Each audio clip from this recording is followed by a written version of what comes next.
Артемий Троицкий официально назван почетным удмуртом. Что интересно, на церемонию собственного награждения герой торжества явился в колоре удмуртского флага: белая водолазка, красные джинсы и черные туфли.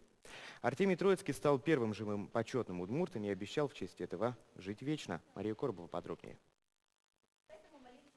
Это, как и любая уважающая себя и гостей церемония, началась вовремя, весьма торжественно и, конечно, не без приглашенных звезд. Причем звездой выглядел даже не виновник торжества. Перед этими артистками сам Артемий Троицкий на вытяжку. Бабушки из Буранова. Аутентичный, но безумно популярный.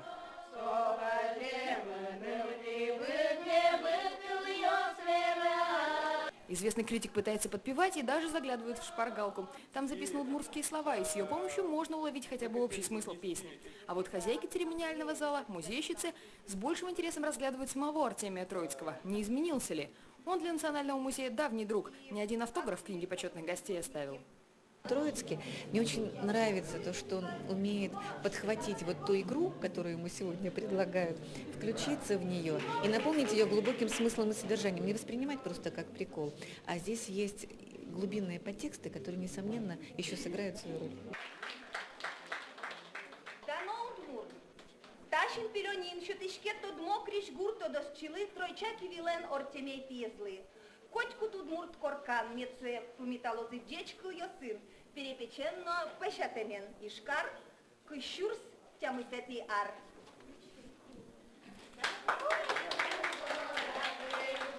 Самый приятный момент церемонии. В придачу к грамоте и нагрудному знаку Артемий Троицкий получает бабушкин поцелуй вместо оберега и национальную шляпу. Это сюрприз. Мерок с Троицкого не снимали. Но по его собственным словам, шляпа села на голову как к себе домой. Автор шляпы, Рад особенно, с размером угадал. Предполагаю, что это персона головастая. Я, так сказать, постарался удовлетворить потребностям двух сторон. С одной стороны этно, а с другой стороны представителя, так сказать, как здесь сказали, другой культуры. Между тем, сам представитель другой культуры как раз стремится ассимилировать. Та у бабушки, та у Надежда, та у Энвиль. Здесь брыж, газана ущёс. Мон Этройча, Кивелен, Ортемей Пьес.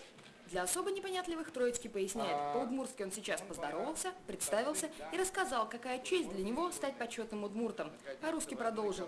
Хочет, чтобы с него началась новая традиция живущих и здравствующих почетных удмуртов. Уверен, его жизнелюбия на это хватит. Обещал, кстати, что к старости будет говорить по-удмуртски вполне сносно. В Москве у меня, честно говоря, знакомых удмуртов нет, ни почетных, ни натуральных. Если появится, то буду с ними заниматься и дальше удмуртским языком. Если не получится, то во время каждого своего визита в Удмуртию буду выучивать еще по несколько фраз. Напоследок Артемий Троицкий дал еще одно обещание – выучить наизусть и почитать в этом музее имени Кузибая-Герда стихи Кузибая-Герда, непочетного, великого удмурта. Мария Коробова, Илья Девиндяев, телеканал «Моя Удмуртия».